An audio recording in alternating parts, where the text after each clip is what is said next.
Meditação Contemplativa, por Joel S. Goldsmith.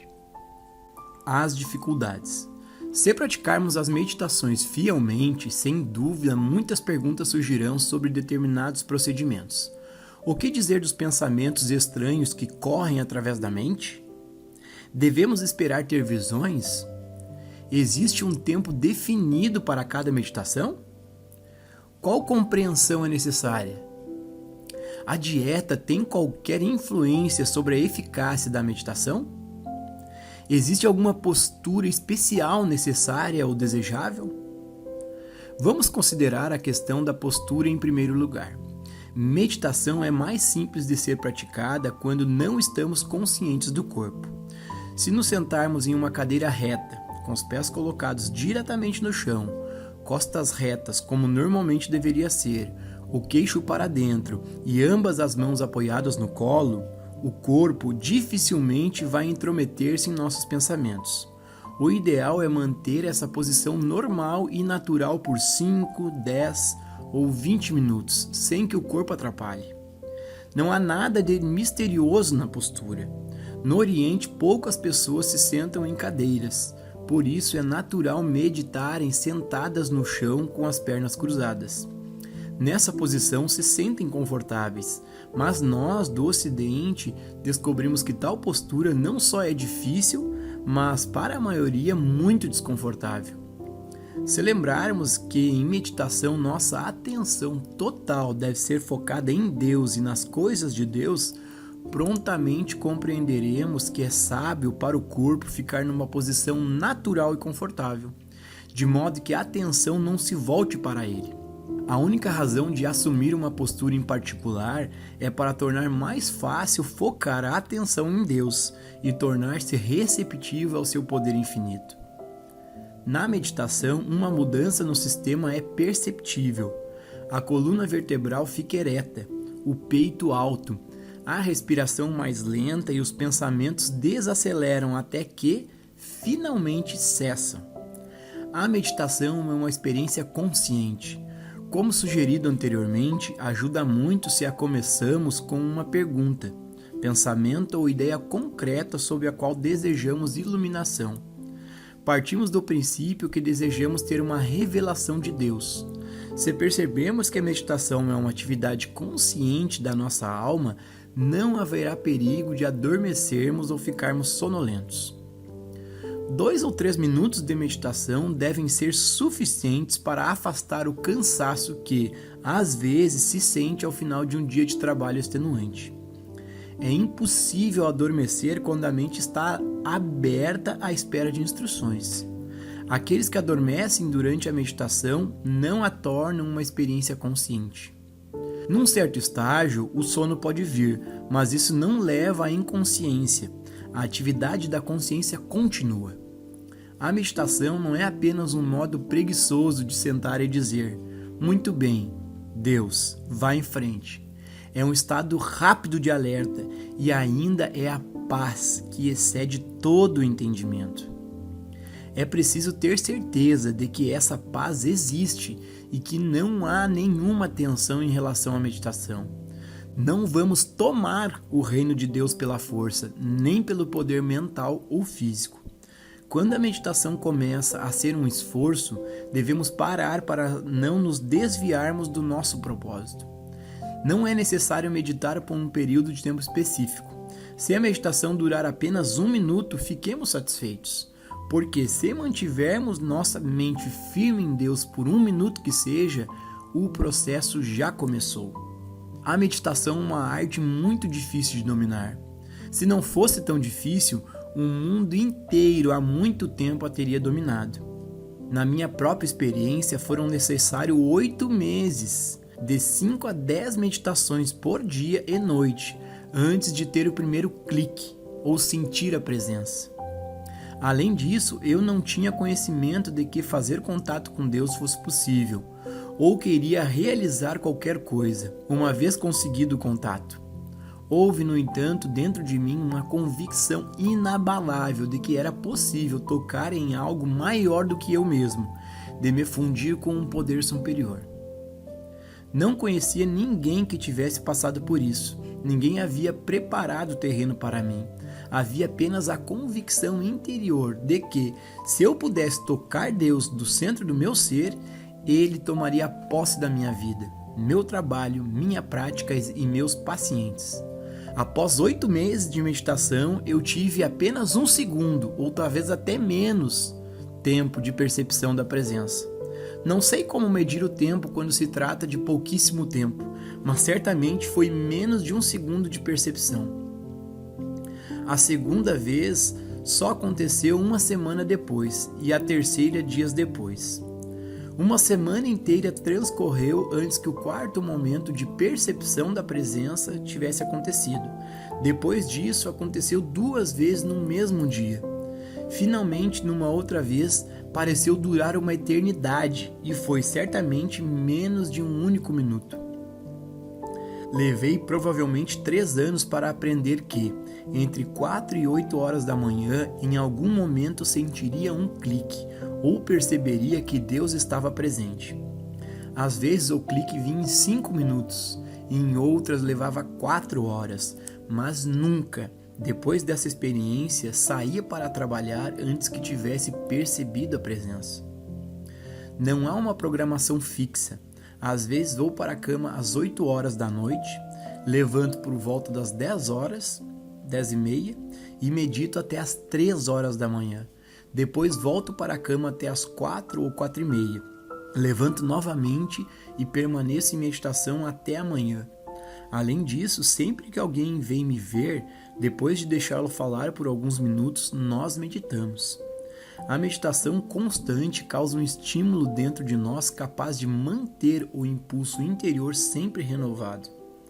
À medida que avançamos neste trabalho, podemos vir a perder o caminho, se a pressão dos negócios ou exigências de crescentes responsabilidades nos privarem dos nossos períodos de contemplação.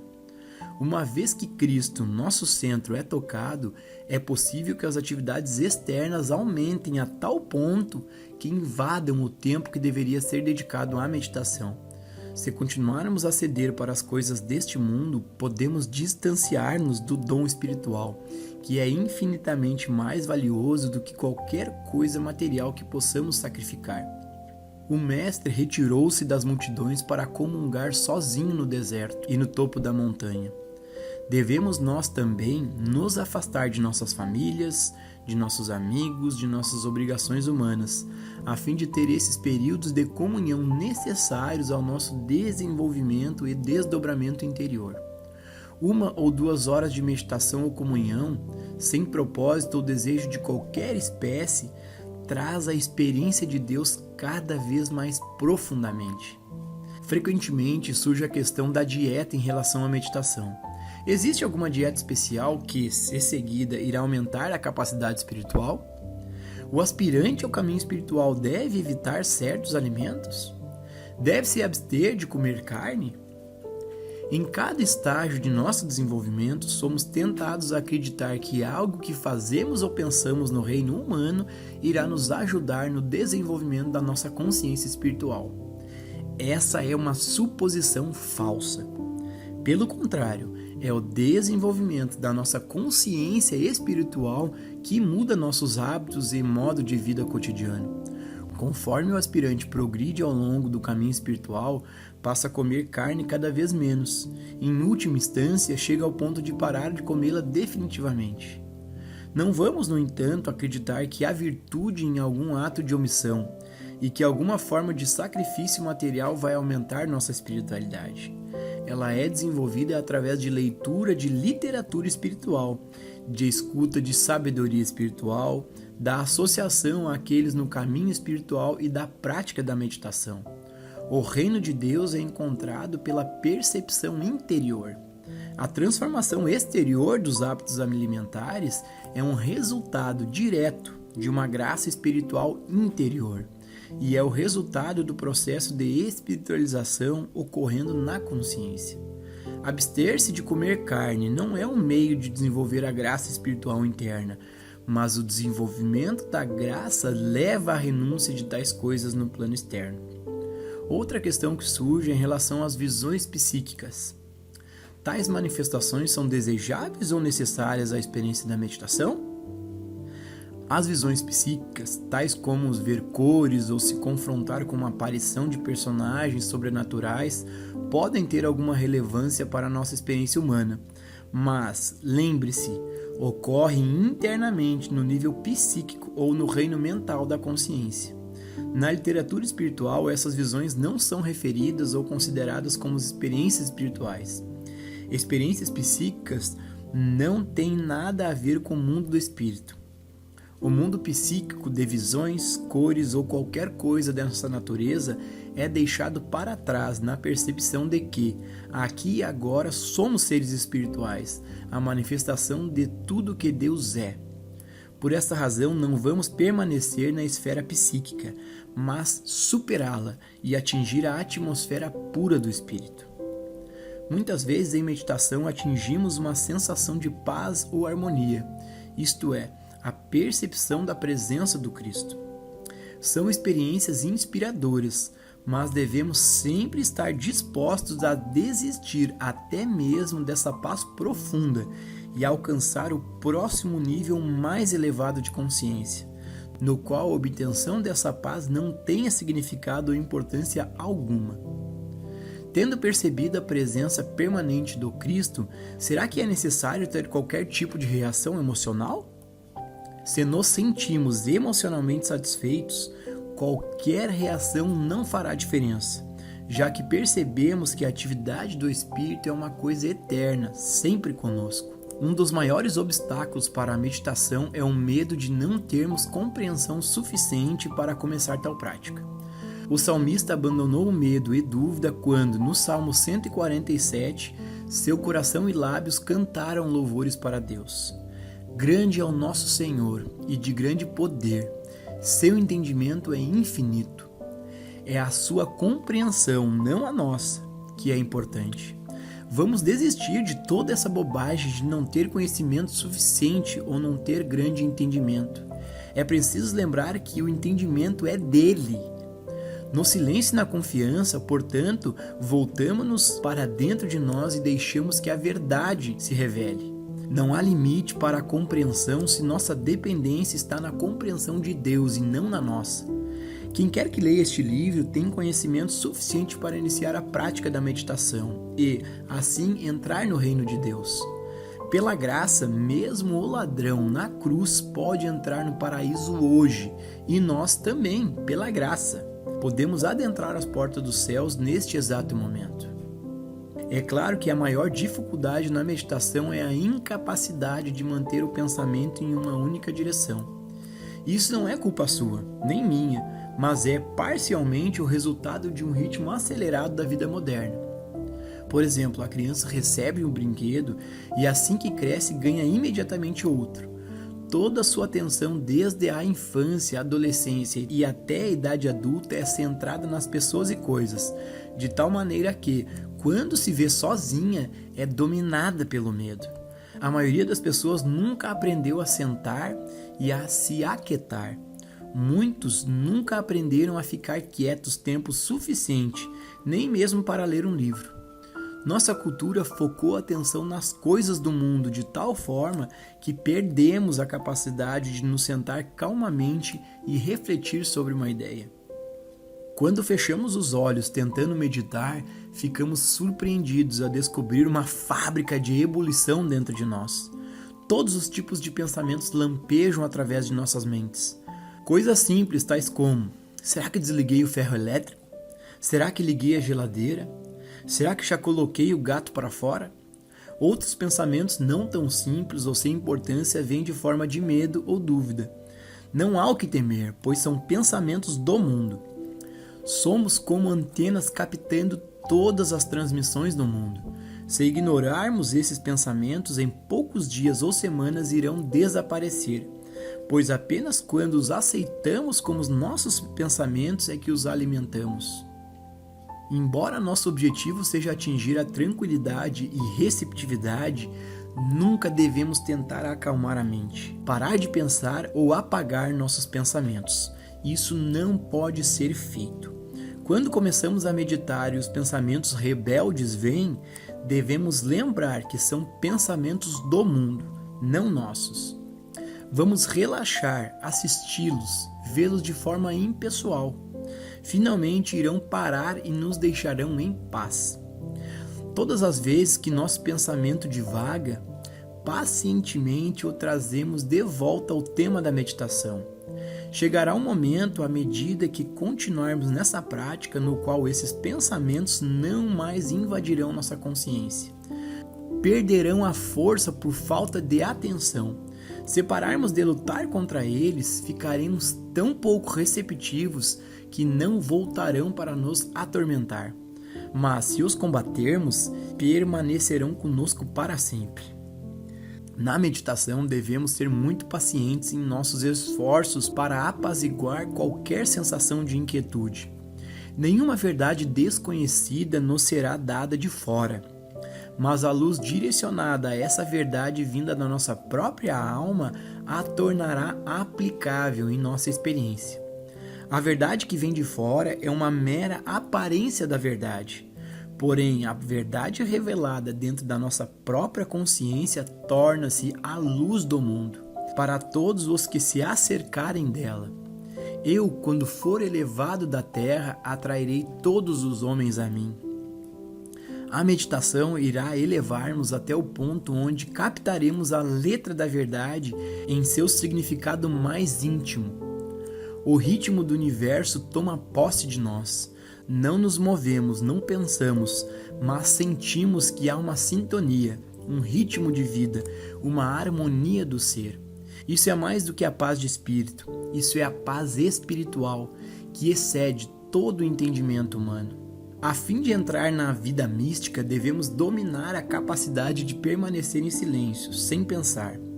Esta é a parte mais difícil de toda a prática espiritual. Não significa de nenhuma maneira parar ou reprimir o pensamento, ou um esforço para tal. Em vez disso, é uma comunhão tão profunda com Deus que os pensamentos param por sua própria vontade. Nesse momento de silêncio, começamos a entender que a mente divina, ou a consciência cósmica, é uma inteligência infinita, imbuída de amor, agindo como o nosso ser, quando o pensamento consciente é silenciado.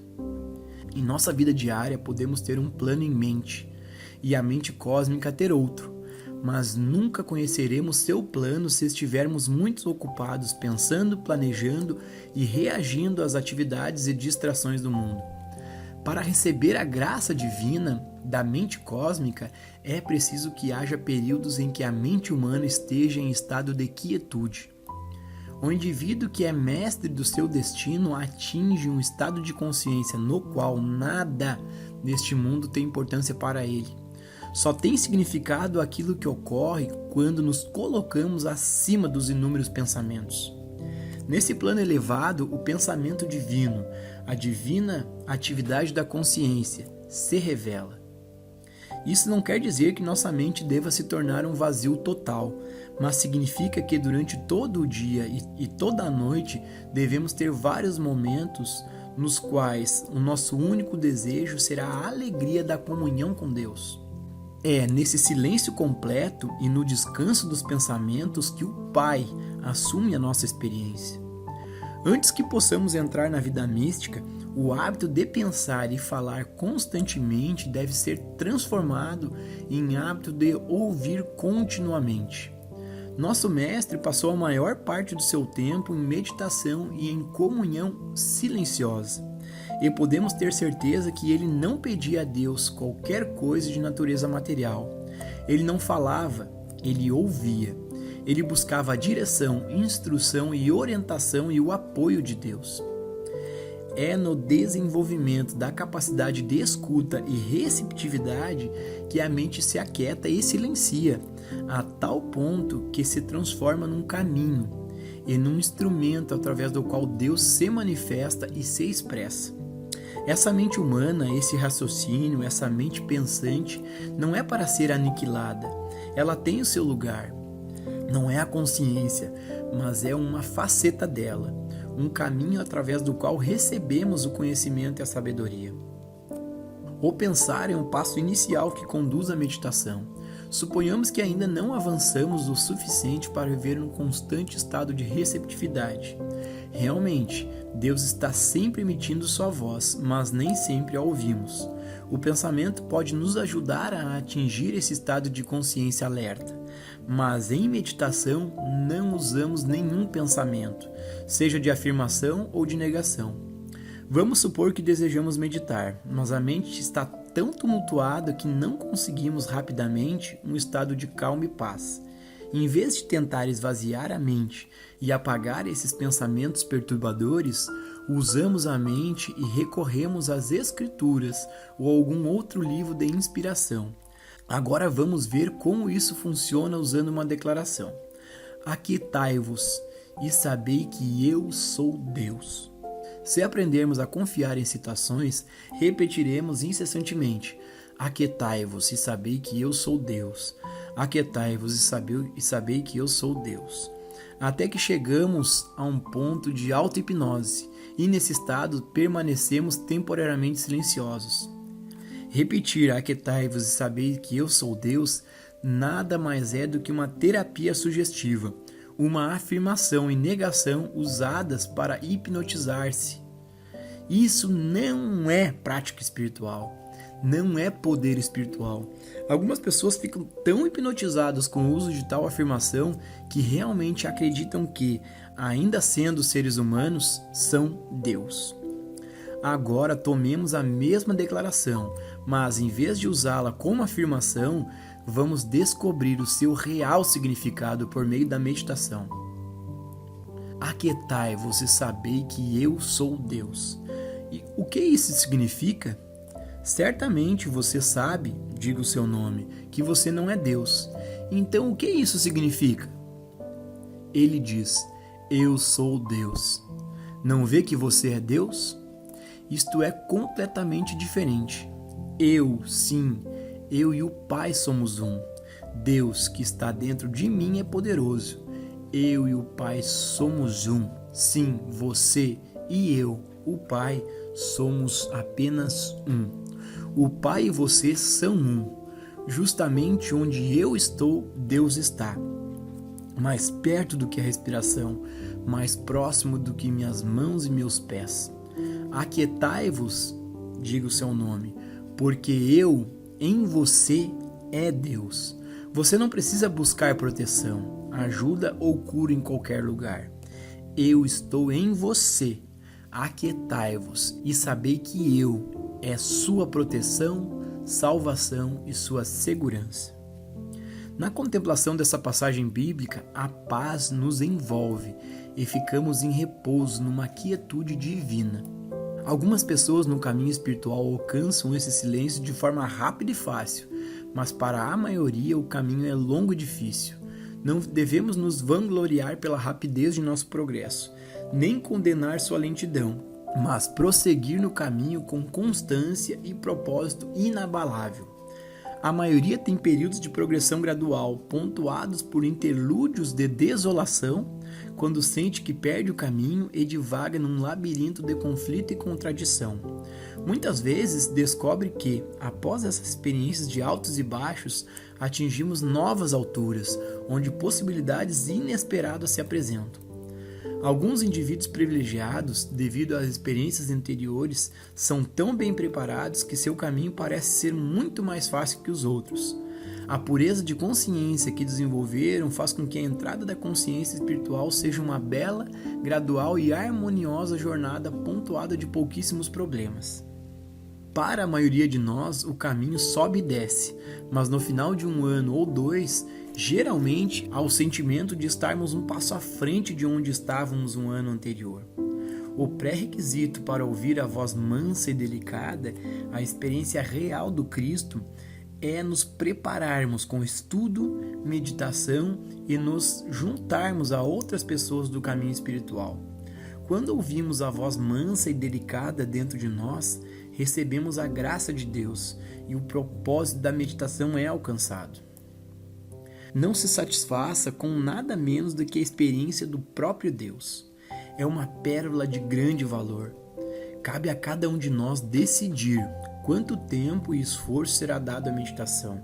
Determinar se vamos reservar alguns minutos de vez em quando ou organizar nossa vida de forma a permitir períodos prolongados de silêncio ininterrupto para entrar em contato com a presença e o poder interior. Os anos necessários ao estudo e prática da meditação não são tempos de sacrifício para um aspirante, mas sim de dedicação àquilo que é seu objetivo de vida. Requer paciência, perseverança e determinação. Mas se a percepção de Deus é a força motivadora em nossa vida, aquilo que o mundo chama de sacrifício de tempo ou esforço não é um sacrifício, mas a mais intensa alegria.